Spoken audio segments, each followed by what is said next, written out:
کبھی 10 منٹ عادت ہو جائے نا دعا مانگنے کی علیحدہ سے بات کو، حضور نے فرمایا جو فرض نماز کے بعد دعا مانگے اللہ اس کی قبول کر لیتا ہے۔ نبی پاک صلی اللہ تعالیٰ علیہ وسلم نے فرمایا اللہ مسافر کی دعا قبول فرماتا ہے۔ حضور نے فرمایا اللہ مظلوم کی دعا قبول فرماتا ہے۔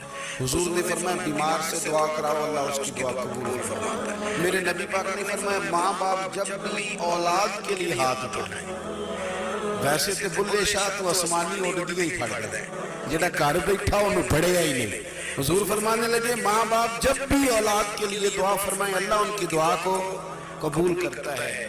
آپ اپنا تعلق بنائیں، دعا کے ساتھ، عبادت کے ساتھ، مصلی کے ساتھ رشتہ بنائیں، استغفار پڑھیں۔ صلاح الدین ایوبی سلے کی جنگوں میں تھے، رات کو مسجد اقصیٰ میں نماز پڑھی تھی، پریشان تھے۔ ایک بزرگ سے ملاقات ہوئی تو کہنے لگے کہ آپ بڑے پریشان ہیں۔ کہنے لگے حضور پریشان اس لیے ہیں کہ پہلے ہی مسلمان کی مزور ہے، اب میں نے سنا ہے دشمن کا ایک بحری بیڑا وہ جنگی سامان سے بھرا ہوا آ رہا ہے، اب ان کے پاس اور تلواریں اور دے آ جائیں گے، مسلمانوں کے پاس پہلے ہی وسائل کی کمی ہے، پریشان ہو کس طرح کر کے مقابلہ کریں گے؟ یہ بات کہتے ہیں صلاح الدین ایوبی نے بزرگوں سے کہا حضور آپ بھی دعا کریں، دعا کی بڑی طاقت ہے۔ میرے نبی پاک نے فرمایا دعا مومن کا ہتھیار ہے، دعا مومن کا، دعا مومن کا۔ حضور نے فرمایا تقدیر کو سوائے دعا کے کوئی چیز نہیں بدل سکتی، دعا مومن کا ہتھیار ہے، یہ کافر کے پاس کوئی نہیں، یہ ہتھیار ہے مومن کا۔ اللہ کرے آپ کو سمجھ آئے، پھر سنیں کئی بار کہہ چکا ہوں یہ ہتھیار ہے۔ کافر کے مقابلے میں جو تیرے پاس سب سے بڑا ہتھیار ہے وہ دعا ہے۔ دعائیں کرانی چھوڑ دی، کرنی چھوڑ دی، لینی چھوڑ دی۔ حضرت سیدنا انس بن مالک رضی اللہ تعالیٰ عنہ فرماتے تھے میں نے وہ رنگ دیکھا ہے جب حضور دعا مانگتے تھے اور حضور کی مقدس آنکھوں میں آنسو بھی ساتھ ہی بہا کرتے، میں نے وہ انداز دیکھا ہے۔ تو صلاح الدین ایوبی حضور سے کہنے لگے آپ بھی دعا کیجئے، اور خود رونے لگے اور سر سجدے میں رکھ کر رونے لگے، اور عشاء سے لے کر فجر تک روئے، خوب روئے۔ صبح وہ بزرگ آئے، صلاح الدین ایوبی کا خوبصورت اور ہنستا ہوا چہرہ دیکھا، کہنے لگے آپ بڑے خوش ہیں، رات تو میں نے بڑے روتے ہوئے دیکھا تھا۔ تو کہنے لگے حضور وہ جو بحری بیڑا آ رہا تھا نا وہ پانی میں ڈوب گیا ہے، اب وہ نہیں آ رہا، ابھی خبر آئی ہے تو میں بڑا خوش ہوں۔ بزرگ کہنے لگے اٹھ سینے سے لگ، اور سونے کے بعد وہ بحری بیڑا پانی میں نہیں ڈوبا، وہ تیرے آنسوؤں میں ڈوب گیا ہے۔ وہ جو تو رات رویا ہے نا رب کریم کی بارگاہ میں تو وہ ڈوب گیا ہے۔ بھائی اپنا مصلی کا، عبادت کا، وظائف کا، اللہ اللہ کا سلسلہ اس کو مضبوط کرے، اپنی دعاؤں کے تعلق کو مضبوط کرے۔ دعائیں بڑے انقلاب برپا کر دیتی ہیں۔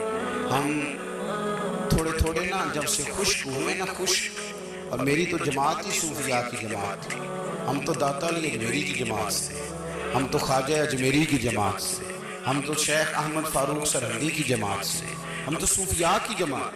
ہماری جماعت میں بھی وہ تعلق جو ہمارے بزرگوں نے بنایا، بزرگ اللہ کے قریب کیسے جاتا ہے؟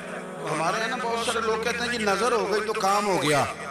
بھئی جو بخاری مسلم میں طریقہ ہے نا اللہ کا قرب پانے کا وہ تو نفل ہے۔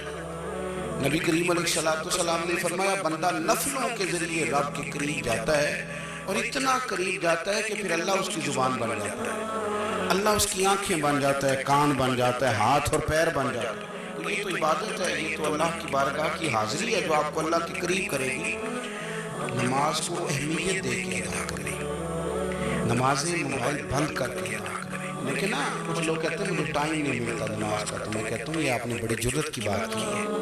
مجھے کو میرا پیر بھائی کہا جانا میرے پاس ٹائم نہیں ہے آپ کو ملنے کا، تو میں کہتا ہوں آج کے بعد آنا ہی، تو کیا سمجھتا ہے تو رات میں تیرے پاس ٹائم نہیں، ہمیں ملنے کا ٹائم موت کر، آپ نے اللہ رسول کو کہہ دیا ٹائم نہیں۔ اور عجیب فلسفہ ہے نا، کہا جائے نماز پڑھنے آؤ تو کہتے ہیں کپڑے ٹھیک نہیں، اور کہا جائے کہ آؤ ذرا دعوت پہ چلیں تو کہتے ہیں ایک منٹ ٹھہر میں کپڑے بدل کے آیا۔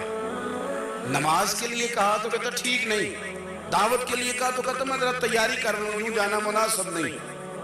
ٹھیک نہیں، رب تو فرماتا ہے کہ جب تم مسجد میں آئے تو زینت اختیار کر کے آئے، خوب خوب ذوق سے دعا مانگے، خوب شوق سے نماز پڑھیں، خوب استغفار کا مزاج بنائیں۔ آپ لوگوں کے بیچ رہ کے سکھ حاصل کرنا چاہتے ہیں، لیکن آپ کو پتہ ہے کئی مہینے غار حرا میں رہنا بھی مدینے والے معروف کا طریقہ ہے۔